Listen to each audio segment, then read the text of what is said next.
Hello and welcome to our tarot reading for the week of May 7th to 13th, 2023.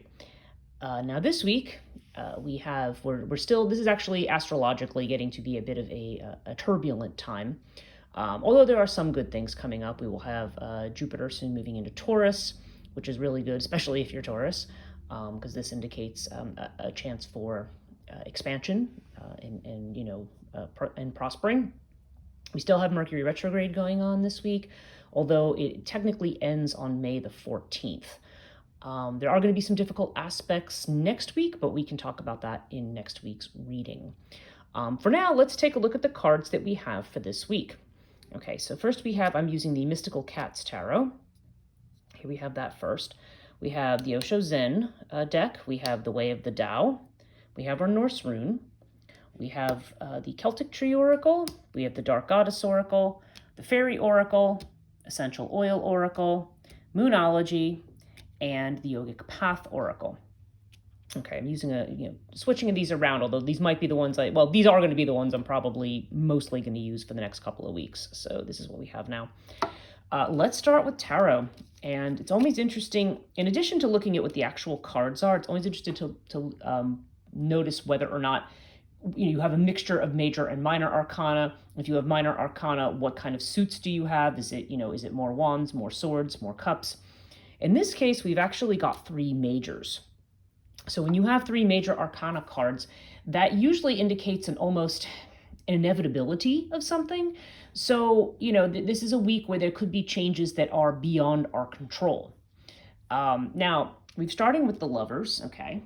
So the Lovers, again, as always, the Lovers can be what it implies. It can have to do with love, but frequently the Lovers has to do with making a choice of some kind. And we have the Cat card here, which is the equivalent of the Fool. So this is really about taking a risk, taking a leap of faith here. And you've got the Chariot, which is about, getting things under your control. And it's about, about making progress, about moving ahead. So, so this is really a nice combination that says, we have decisions to make. We may have choices. There may be new relationships coming in. And there's a chance for a new opportunity for us to move on or to move ahead. But we need to look at it, but we need to take a risk here. Okay. So we're getting to a point where it's we've been talking a lot about getting rid of things and so forth. So there's a sense here definitely that it's getting to be timely that we take the plunge.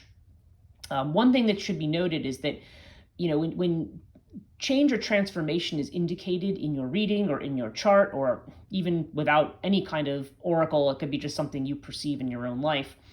Frequently, we have to look at what we might be resisting, because as much as we may want a change, like we may be sick of a job, we may want to get out of a relationship, whatever it is that's going on with us, frequently, as much as we want to go away, there's that old phrase, the devil you know is the better than the devil you don't know. So sometimes we have a resistance, even if it's an unconscious resistance, or there's just something in ourselves, some kind of trauma that makes us feel like, but if I move ahead, if I give up this job I hate, will this other job pay me as much? We always have something like a yes, but that we have with regard to everything. So, but one of the now we don't have the Tower here, but one of the warnings that you sometimes can get is that either make the leap of faith or it will be made for you. Like, voluntarily, sail, jump off that cliff into the trust of the unknown, or, some kind of circumstance might push you. So better for you to have the control of it rather than to be pushed into it, in a manner that might traumatize you further, which you would not want. So if there's areas where you feel like, you feel like you need to make a change, but something in you is holding back, something's grieving, I definitely feel like this week, what's coming into my mind is keep that in mind. You don't want to allow the past to hold you back, because this is a time of completion. Okay, this is the equivalent of the World card in the Osho Zen deck. Yeah, this is the last piece of the puzzle. Some phase or cycle is coming to an end. And again, it's another major arcana. It's this inevitability of an ending. So with completion here, it is time for you to move forward and to move on. and of course now this card also represents a successful completion. So when it comes up, it's not so much that something just dies or is just finished. It's just whatever it is. It's the end of something that has served its time, or that you have put all the proper effort into and you have brought it to a successful conclusion. So this is actually a very good card. It's not the kind of ending that fills us with loss and regret. It's kind of ending where we can say, okay, I'm satisfied that I did that the best way that I could, and I'm ready for the next thing.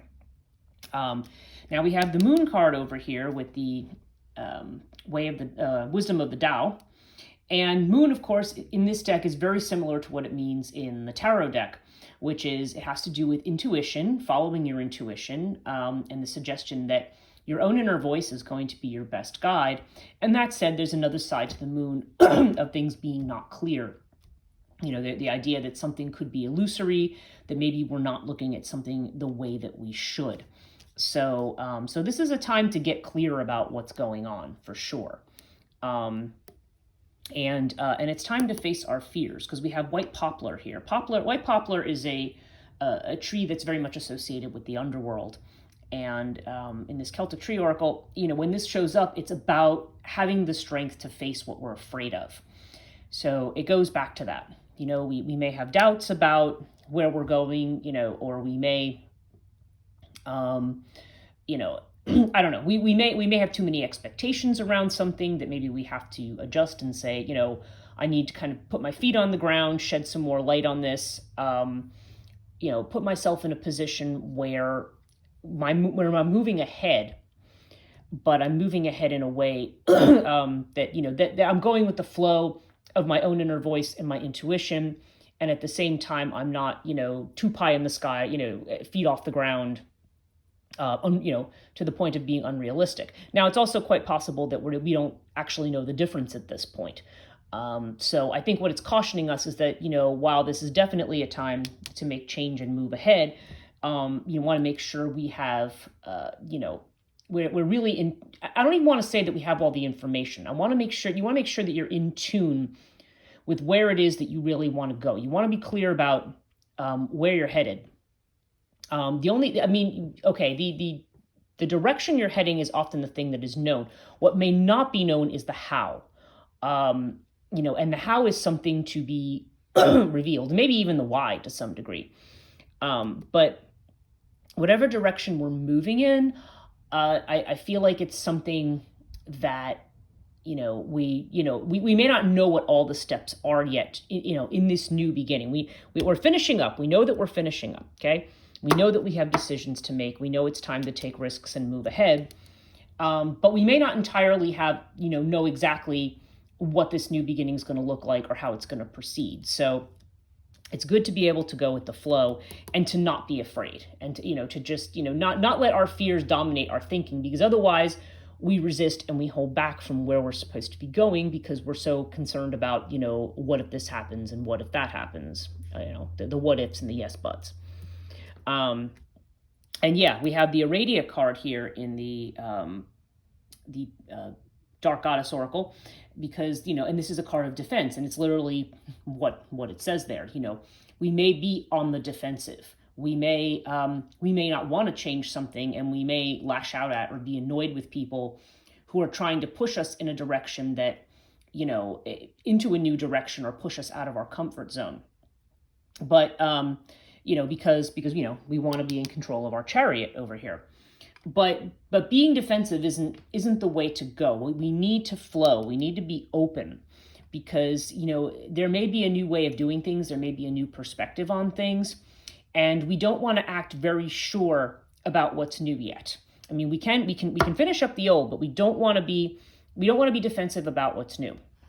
And part of the reason for this, okay, in the Fairy Oracle, we have the Singer of Initiation.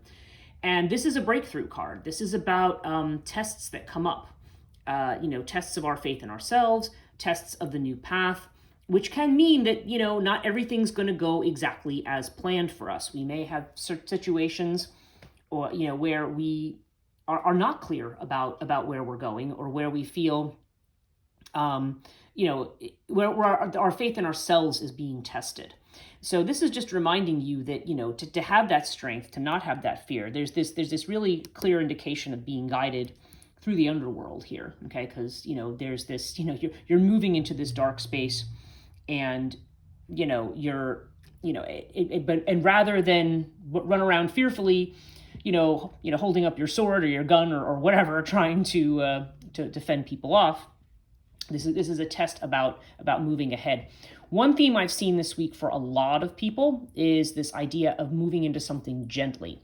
So I feel like that's part of it here. It's not, this is not about fighting or being aggressive. This is about, we're moving into the realm of feeling. I know today when I'm recording this, Venus is moving into Cancer. So there's definitely a strong emotional component as we make this kind of movement.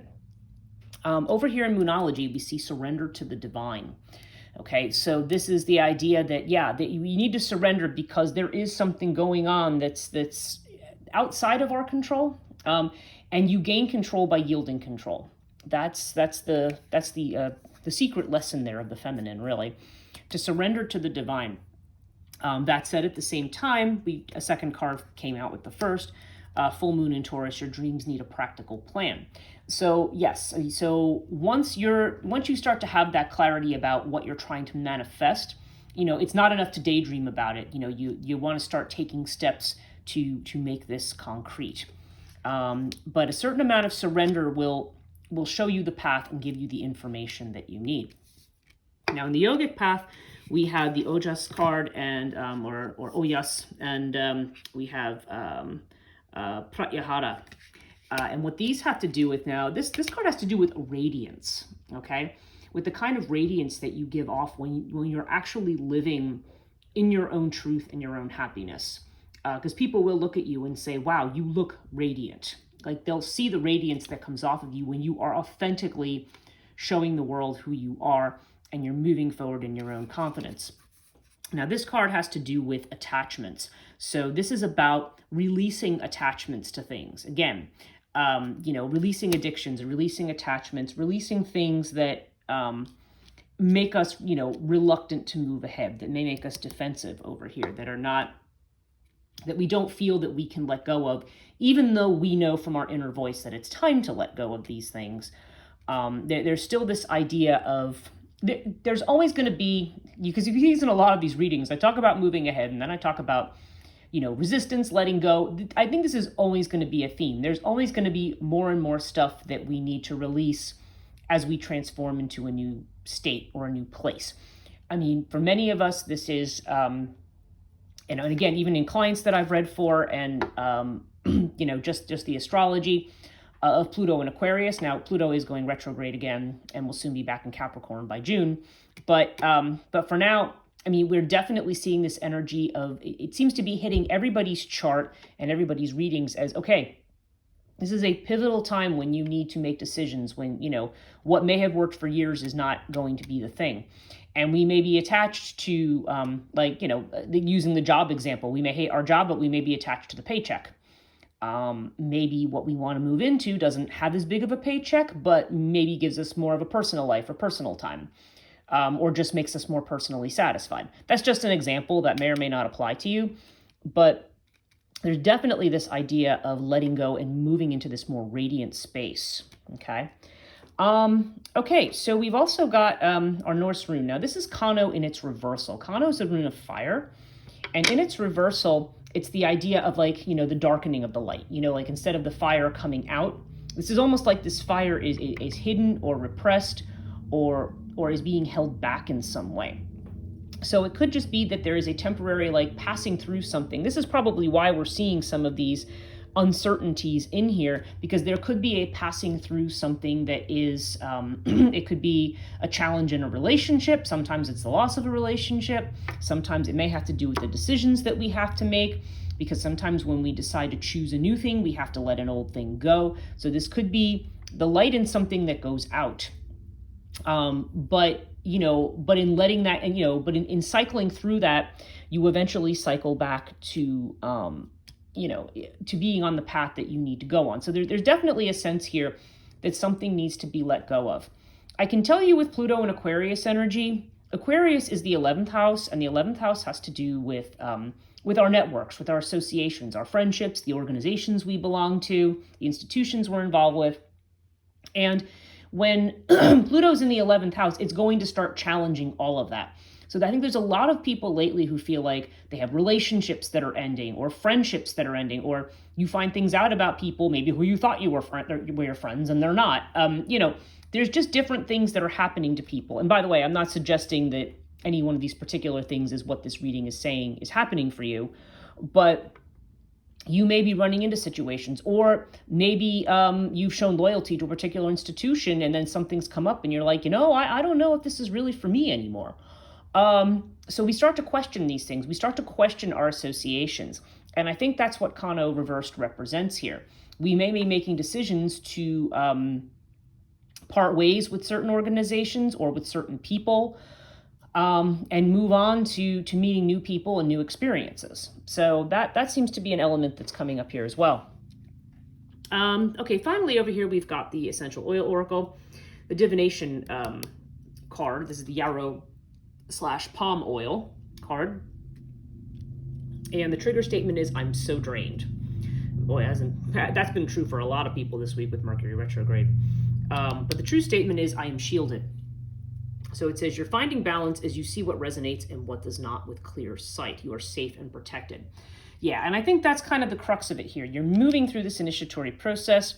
There's no need for you to be defensive, or to be afraid. You actually have, you just need to listen to your inner voice. If you're somebody who works with some kind of guides, let your guides help you. There's definitely a sense here that you are moving away from old attachments that don't work anymore, and towards your own personal radiance here. There's this idea of surrendering to this new current that is going on. But as part of this, it looks like there's going to be some old associations, like I said, either with organizations or people that may go away. And that doesn't mean it's going to be sad or a nasty breakup or something. It could just be, you have a business relationship that you terminate on an amicable level. It could be a relationship that's, both people know for a long time that they've been both ready to move on. I mean, it doesn't have to be something, I'm not seeing anything catastrophic here. I'm seeing that, we are being very quickly moved towards these changes, and we just need to not hesitate because of our worries about the past. So good luck this week. Hopefully all goes well. And just remember, this is going to be a time where you're going to be doing something new. And there is a bit of a test period here. So listen to your inner voice. Don't have any fear over here, because something is definitely coming to an end and you're getting ready to manifest something new that is truer to who you are. Have a great week, and I'll see you next week.